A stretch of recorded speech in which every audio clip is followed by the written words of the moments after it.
All right, everybody. Appreciate y'all for sticking around. Thanks again to Quest IRA for giving us the opportunity to use their building. Thank you very much to them. Moving forward here, we already received this question a little bit earlier, like what should my week look like? What should my schedule look like? This is going to shift as your business grows, but I'm going to touch on three essential people. The person that's just now getting started that's never done a deal, the person that's done at least 1 to 10 deals, and the person that's doing more than 10 deals. The schedule is important to you, but I'm going to give you my experience and how to function and make this move forward. So, creating a schedule is imperative to keeping you on task. When you become an employee at a company, you know when you show up to work, when you go on break, when you go to lunch, when you go home. It's structured. A lot of entrepreneurs or a lot of new people that are going into the path of entrepreneurship feel like that they are free from that structure, and there is nothing closer to a fallacy than that. Your life needs to become very structured. You are now responsible for yourself. You need to create a schedule around those responsibilities because now that you do not have to be at XYZ at 9 a.m., you have to be somewhere within your mind, within your business at all times throughout the day. And if you're not paying attention to that, then you are on the losing side of this business. So, some things that I see a lot of new people do and do often is they get stuck doing busy work. Busy work is absolutely the death of most newer real estate investors. We need to focus on RGA, revenue generating activities. There is no way for you to get paid unless you are focusing on the things that get you paid. Does cleaning off your desk get you paid? No. Does getting your CRM all brand new and clean and you've never done a deal before get you paid? No. Does spending every single night going to the REIA get you paid? Depends upon your marketing strategy. For a network marketer, maybe. But for most of y'all, no. It does not. What are RGAs? My wife helped me out with this tremendously when I first got started. She saw me often spending my entire day working and not really accomplishing anything. She went out and bought me a little journal, a little spiral journal about that big, and she placed it on my desk right next to my computer with a pen. And what I became in the religious habit of doing at that point in time is I would write down all ideas of what I needed to do for that day onto that piece of paper. Everything. And then I would structure my day around what is going to get me paid, what do I need to do, and what do I want to do. Okay? And my day did not end until my items that get me paid got done, and the items that I needed to get done got done. And that was my day. My day did not end until those two things were done. And I would prioritize everything on that list into that. And if there was a bunch of things at the end of the day that I wanted to do and I didn't get to do, then I didn't get to do them. But you know what? I got paid things done. And I got the need to do things done. You know what need to do things are is like, you know what? Taxes are due tomorrow. I need to get that done. Does that get me paid? No, but I need to get it done. Okay? If you start balancing your exchange of time throughout the day with revenue generating activities, you will see an increase in your revenue. Okay? Revenue generating activities for newer real estate investors is going to be these first two presentations I've done for you. First, if you do not have knowledge, you're going to need to spend a considerable amount of your time consuming knowledge. But you do not need to get into an endless loop of I do not have enough knowledge. Once a knowledge has been received, it must be applied, otherwise it is useless information in your head. Knowledge is not power, knowledge applied is power. Brittany Washington was the first person I ever heard say that. Knowledge is not power, knowledge applied is power. So if you go out and you get all of this information through free resources like the Propelio Academy, if anybody in here has never heard of propelio.com/academy, it is a 100% free resource for upping your education in real estate investing.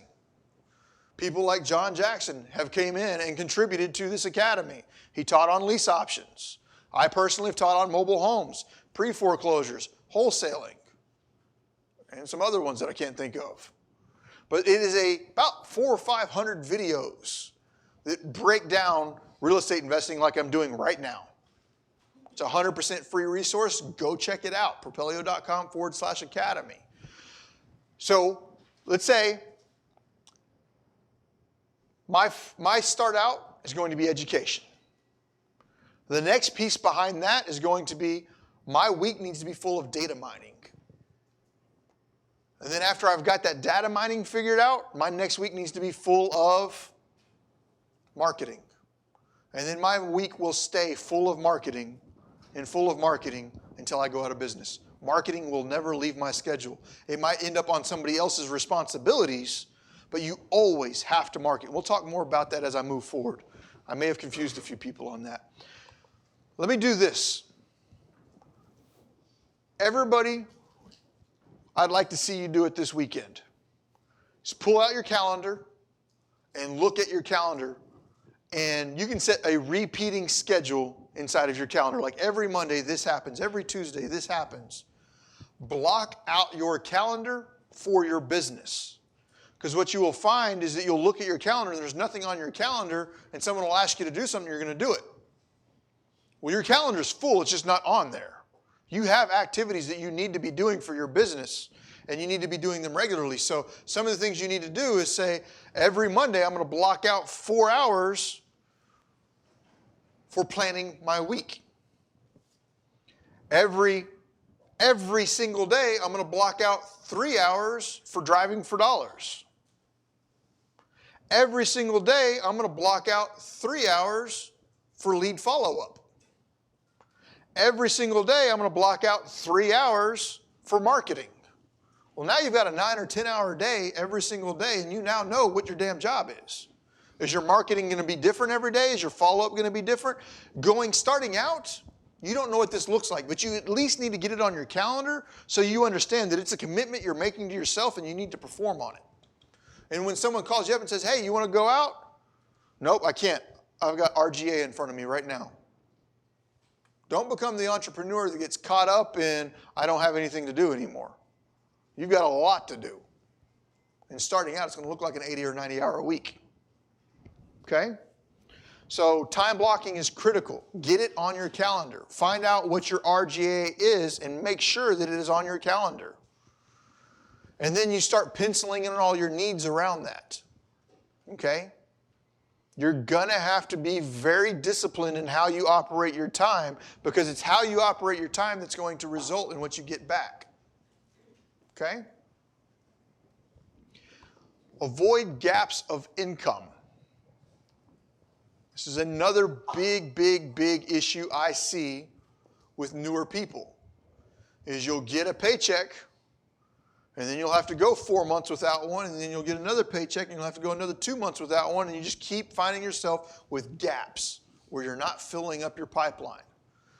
Okay, I'm going to give you some of my feedback on this, and I'm going to open the classroom up to be really more communicative after this. But what I found for me starting out, and this is why I stress the abundance mindset of we work in teams, is I was the marketer. I was the incoming call. I was the negotiations. I was the due diligence. I was the appointment. I was the dispo. I was the transaction coordinator. I was all of those pieces. And while I was able to do that, and while I was able to achieve a volume of property, you're going to hit a level where you are no longer able to perform all of these duties and do them all well. So what was happening is I'd go through as the marketer, I'd put my marketing hat on, I'd do a bunch of marketing, and what's the marketing going to cause? Phone calls. Well, now I'm spending a lot of my time doing this. If I'm doing a lot of this, I'm not doing a lot of marketing anymore, am I? Well, When I take phone calls, what does that turn into? Appointments. Well, now that I'm doing appointments, what am I starting to fail on? Phone calls. Well, now that I'm doing appointments, now I've got contracts. Where does my focus go to then? Transaction coordination. And then I got to work on dispo. And then I got to work on close. That's like a 90-day cycle. Well, if I go through that 90-day cycle and my marketing starts getting ignored and my incoming phone calls start getting ignored, my income's going to start doing this. You've got to find a way to make sure that all of those activities are occurring whether you're doing them or not. And that's going to be hard for you to do starting out. So your days are going to look long. You're going to work 2 or 3 full-time jobs. You're going to be working 80, 90 hours a week to start creating consistent income. If you've already got a full-time job and you're looking to replace that job, well, then you might as well accept that you now have 2 full-time jobs because you're going to take a lot of effort to get that off of the ground. I don't want to discourage anybody in here because the results can be extremely rewarding. It can definitely retire you in ways that you might have never expected it to before. But it takes effort. It takes considerable effort to pull this off the ground. Okay?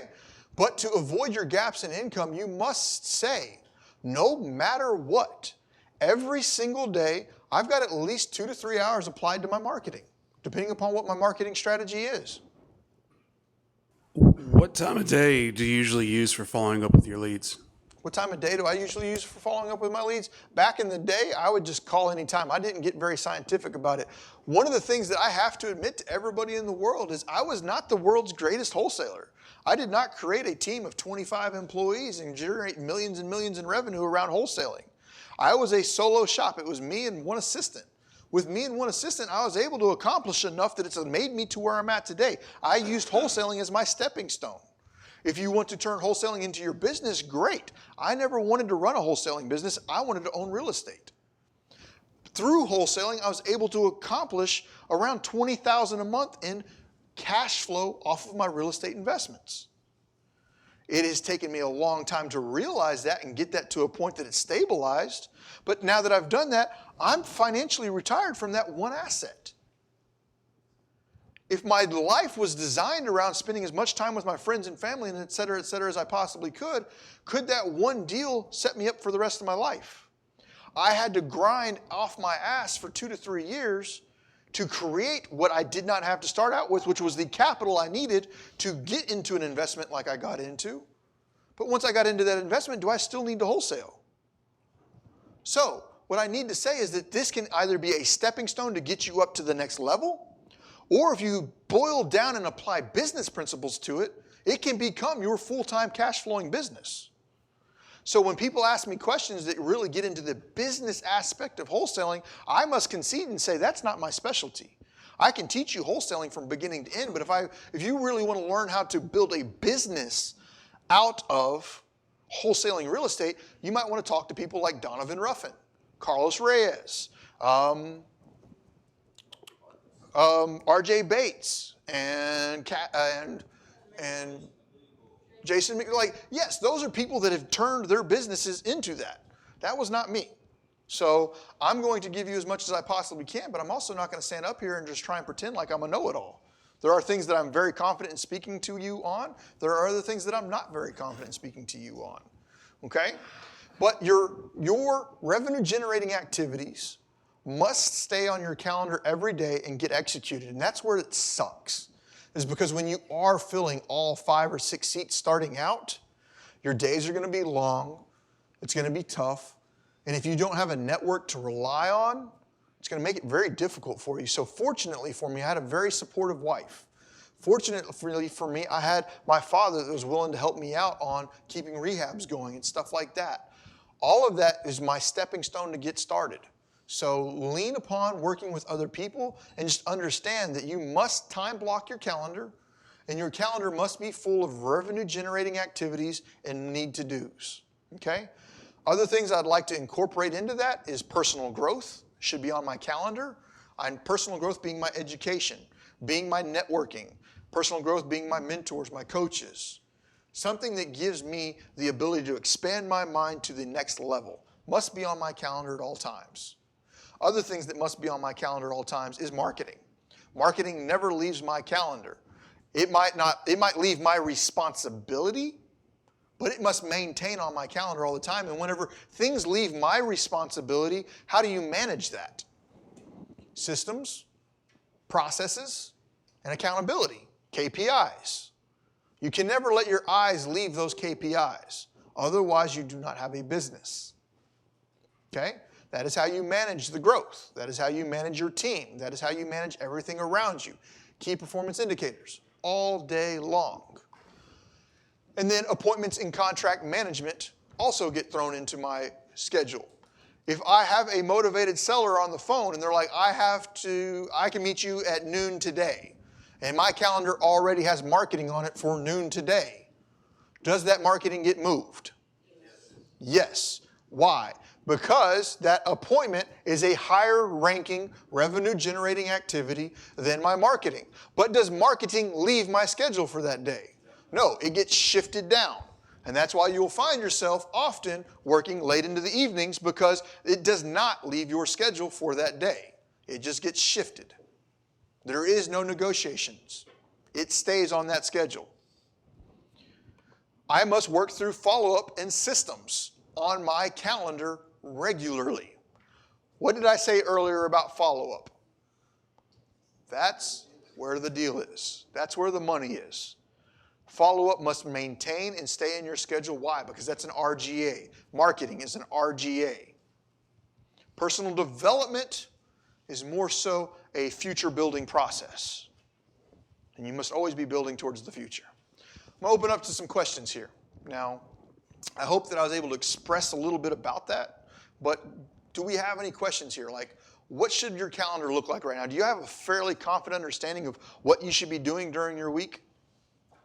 If you don't, this is your time to ask, man. Some of the key things that I want to say on that. It's like, okay, starting out, you may not have marketing developed yet. So what does those marketing hours on your calendar look like? Developing marketing, data mining, all day long. Data mine, data mine, data mine, and then move into your marketing campaigns. And then as you start marketing, then other stuff's going to start absorbing into your schedule. At what point did you find that the VA was necessary for you to bring in? What did you delegate first? What I delegated first, so this is going to be a question or an answer that I'm going to reply with from my mentors like Grant Kemp and Gary Harper. The question was. At what point did you decide that it was time to bring in a VA, and what was the first things that you delegated? I am not going to give you my answer. I'm going to give you Grant Kemp and Gary Harper's answer. Whenever I first build my business, I'm going to build out an accountability chart. The accountability chart is going to show, if I built this business the way I wanted it to be, who are all of my employees going to be? I need these 7 people in my business. Whether I have them starting out or not, these are the 7 people I'm going to have in my business. Starting out, I'm going to have to fill all 7 roles. So the first person that I hire out is going to be the role that I am failing at the most. So whenever I'm sitting there looking at my business, because I hate data entry. I can't stand it. But there are some people that love data entry. So if I sit here and say the first thing you need to outsource is data entry, well, that might apply to some of y'all, but it might not apply to all of y'all. So once you've built out your accountability chart, the very first person you hire is the person that you're failing at the most. Okay? Any other questions? The scheduling piece was light, but it is extremely important. I consider this to be the backbone to keeping your business thriving. The data mining and marketing is going to create the opportunity. The discipline of managing your schedule is what's going to keep your revenue generating. Okay? All right. Do you have any? Let's get you a mic. Let's get you a mic real quick. You want one, Astrid? Ooh, good one. Do you have any suggestions for a shared calendar app, something that you could put a whole team on versus Google Calendar. I have iPhone. So if Google Calendar. it still goes on there? Yeah, Google Calendar. Like I've done everything with Google Calendar, and people can put stuff on my stuff. And then beyond that, like if you want to be able to get people to put stuff on there, is Calendly. Like if for me, like I know that I've got people that constantly want to have meetings with me. If I accepted every meeting I got, I'd go all week just doing meetings. So like I have to time block on my calendar. Like I'm only allowing 5 hours a week for meetings, and it's during these times. So if somebody wants a meeting with me, well, I'll share my Calendly link, and it's like, this is your opportunity. It's these 5 hours. And then no one gets time with me outside of those 5 hours unless it's just an absolute like must-have RGA that comes in. It's like, I have a business opportunity where I can partner with somebody. I'll get them outside of that 5 hour block, but you need to limit that kind of stuff. Yes.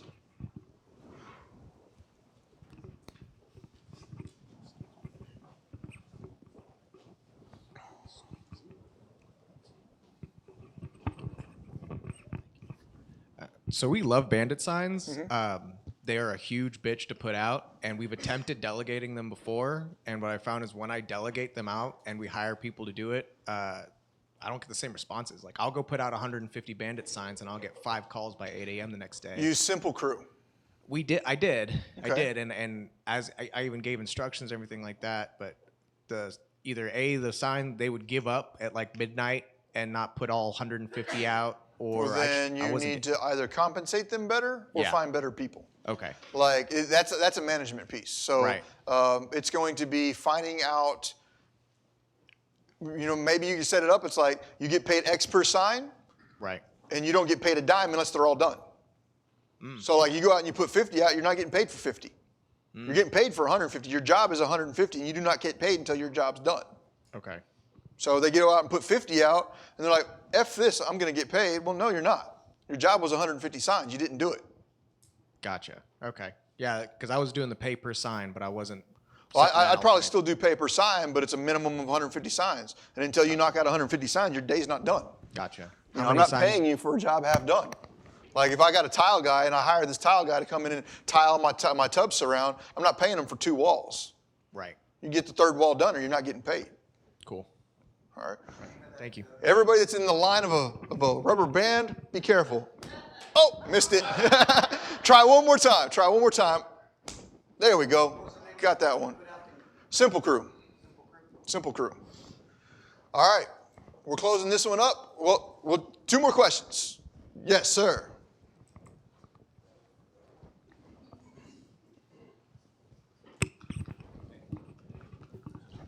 Hey, as far as KPIs go, do you recommend a particular software for that, or do you just use CallRail before? So CallRail doesn't generate the KPIs for me. I haven't seen anything that generates the KPIs for me. Propelio is in the process of building out a phone system with a auto dialer, RVMs, text messages, with KPIs all built on top of it with the skip tracing and list building service.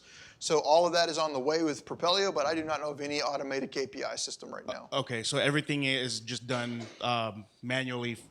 Okay. At this point, At that this I point. know of. Okay. I don't know of any businesses outside of ones that have paid to create their own in-house software that have automated KPIs. Gotcha. Thank you. You're welcome. All right, so we're going to wrap that one up, and we're going to move on after lunch. So we're going to lunch. We're going to be on lunch for the next hour and a half-ish, and we're going to come back. When we come back from lunch, we're going to be touching base on.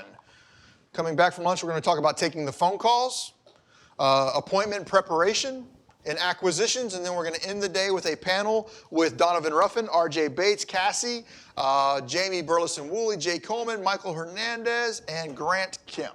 So we're looking forward to it. Thank you.